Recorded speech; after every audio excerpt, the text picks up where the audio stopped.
Hello guys, once again. Let's get ready to dive right into some more Kingdom Hearts. You know, you see what I did there because of the dream drop. That doesn't matter. You're all smart enough to get that, it wasn't very good. Okay, what we're seeing here basically is the replacement for gummy ship sections. It's called a drop. Basically, you do as the name suggests and drop down a giant pit in space and time and dreams or something, I'm assuming, and you have set goals like collect a certain amount of prizes or beat a boss or destroy a certain thing. It's different most of the time, and it's not particularly difficult, but it's a nice little distraction, and they're never long enough that it feels just damn annoying. Like, some of the gummy ship stuff really didn't feel like that for me in Kingdom Hearts. Thankfully this doesn't overstay its welcome.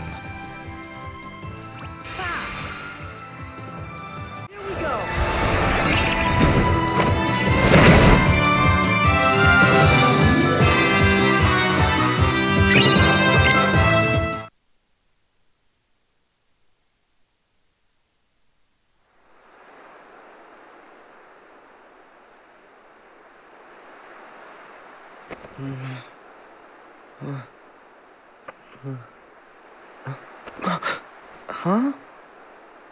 This is Traverse Town. Hey, what's with my clothes? Must be more of Master Yen Sid's magic.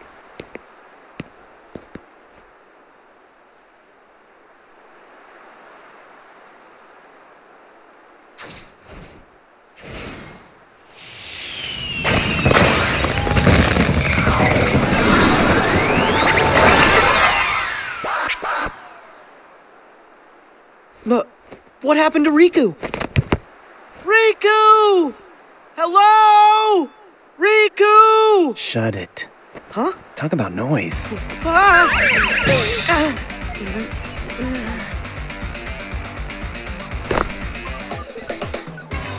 Sora, right? Yeah, but, how do you know that? Looks like another player. A player? Come on, keep up. In the game. Players get marked with the time limit. And this game, I can't afford to lose. I need my game partner. Okay. I don't know about any game, but can I help? What? Time out. Do you trust every total stranger you meet? Look, sorry, you're no good. You're not a player. And my pact's with someone else. Okay, so we can't be partners. Why don't I just help you out as your friend? Now we're friends? It's not that easy. Not saying it is, but you could make it easier. Yeah, sounds great. Whatever. Cool, lead the way. Whoa.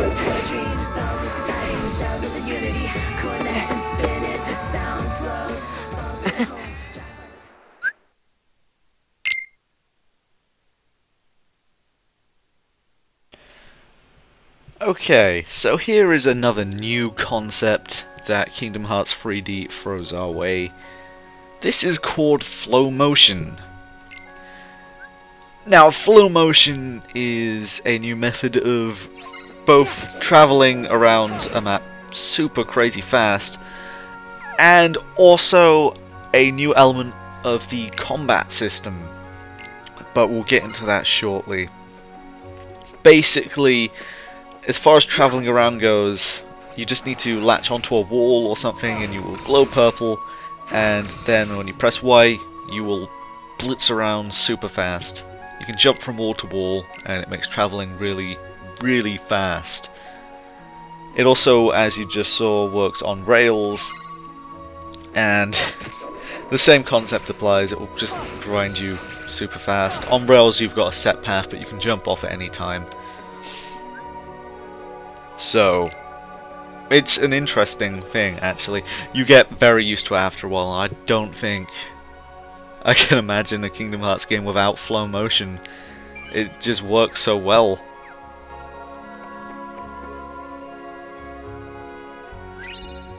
Now, reality shifts. That is another interesting new feature. However, it is also very, very hard to show on video, as what reality shift will do is the game will start flashing with an arrow on your touchscreen, so you have to swipe down. But doing so, like as you can see now, I've just activated the reality shift. The top screen went black pretty much. The action all happens on the bottom screen, so I apologize, I can't really show any of what's going on with my current setup. But basically, what we're doing for this reality shift is simply flicking a barrel, so they're not particularly interesting, but it's a shame I can't show them. Hey, I didn't catch your name. Dream Eaters! That's a weird name. Not me. Them. Right, I knew that.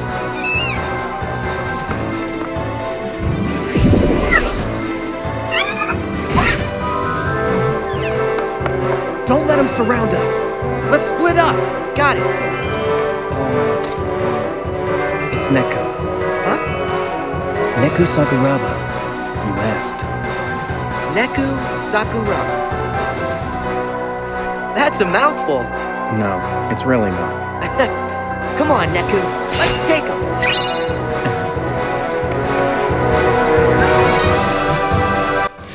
Okay, when I said we were going to be getting to Flowmotion combat soon, I was not kidding around. So, here we go.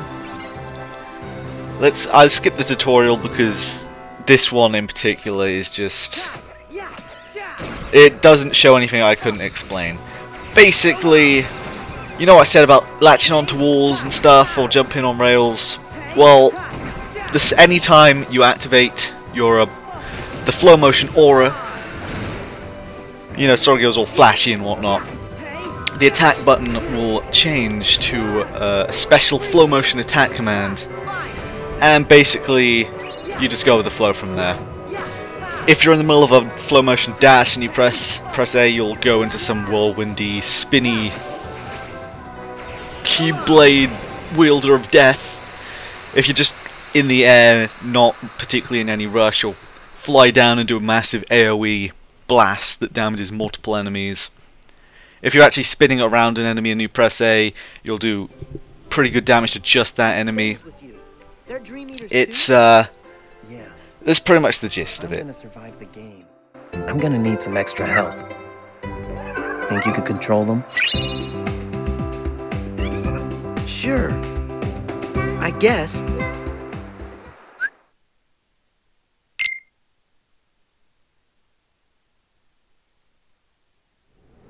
If we are ever to strike down Xehanort, we need the individuals King Mickey spoke of in his letter. We must lead them out of sorrow and slumber and back to our world. To do so, 7 sleeping keyholes must be found and unlocked, and a great power retrieved. As you know, every world is walled off from the next, preventing travel between them. In the past, you could bridge these gaps because the walls were broken, or because you could open special lanes with your keyblades. But your new goals, the sleeping keyholes, are harder to reach. You'll recall in your first journey that you brought many worlds back from the darkness, but some never returned completely. They still sleep, cut off from all outside channels. Not even the Heartless can enter. But these sleeping worlds are said to have their own manner of darkness. They are called Dream Eaters.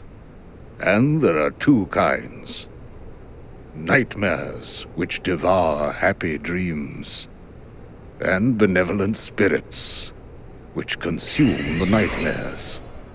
The Dream Eaters will guide you, just as the Heartless once guided you to the keyhole you seek at the heart of each world.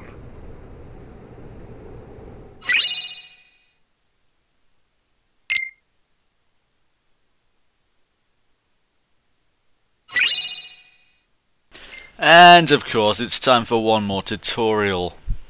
However, this may surprise you, we're actually coming to the end of the tutorials already. Only video 2, I know. Like I said, Kingdom Hearts 3D throws you straight into the action and gets to the point fairly quickly, which is unlike most Kingdom Hearts games, to be completely honest. And it's something I very much appreciate. But basically what we're going over here is the new Dream Eater system. Basically it's Pokemon mixed with Nintendogs in Kingdom Hearts. Basically. I hope no one's lost yet. I know it's a pretty wacky concept. And you may be asking yourself, Nintendogs? What the hell are you talking about, you stupid Brit? But no, no, no. You'll see. The running joke during the stream, the first stream playthrough I did of this, was that this is actually the sequel. This game is actually the sequel to Nintendogs, and believe me, the logic is sound. This could very well be the case. But yeah, once you get your little Dream Eater, you can stroke him and hug him, and he'll play with the screen, and it's Nintendogs.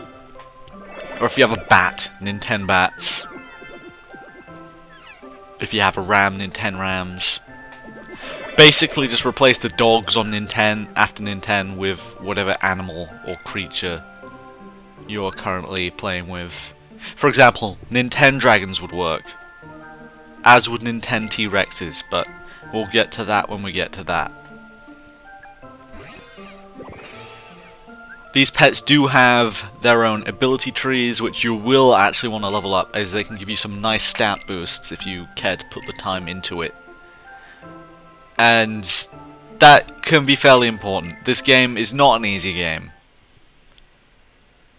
It's not a particularly difficult game, but it is not easy by any means. You'll definitely need to pay attention and take advantage of the ability system. And one side effect of Flowmotion is it's incredibly easy to just sidestep enemies now, so if you're someone who regularly runs past enemies, you're going to want to try and avoid that.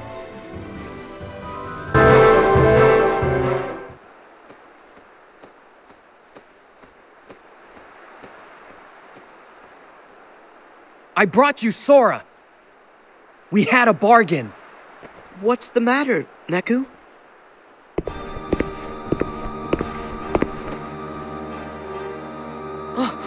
No way! Hey, that wasn't the deal. You said you wouldn't hurt him. Don't, Neku! They're too dangerous!